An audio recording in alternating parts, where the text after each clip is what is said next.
नमस्कार, प्रणाम। मैं हूं यश कुमार। यूं तो अभी तक मैंने बहुत सारे अलग-अलग जानवरों के साथ बहुत सारी फ़िल्म बनाई है, पर पहली बार मैंने एक हाथी के साथ फ़िल्म बनाई है, जिस फ़िल्म का नाम है हाथी मेरे साथी।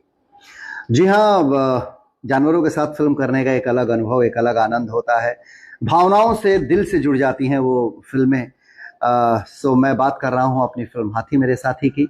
हाथी मेरे साथी फ़िल्म का ट्रेलर 9 सितंबर सुबह 6:30 बजे सोमवार के दिन मेरे यूट्यूब चैनल यानी कि Yash Kumar entertainment YouTube channel पर रिलीज हो रही है।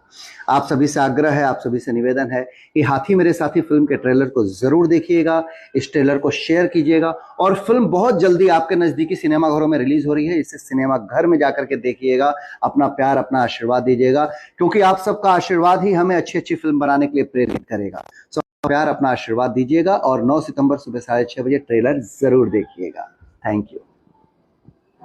इस पूरी पृथ्वी पर, इस संपूर्ण सृष्टि में अगर कोई कंप्लीट मैन हुआ, संपूर्ण मानव हुआ, तो वो सिर्फ और सिर्फ श्री कृष्ण है, जिन्होंने बचपन जिया तो ऐसा बचपन जिया कि आज हर मां अपने बच्चे को कान्हा या कन्हैया के नाम से पुकारती है, जिन्होंने युद्ध लड़ा तो ऐसा युद्ध लड़ा कि महज 5 पांडवों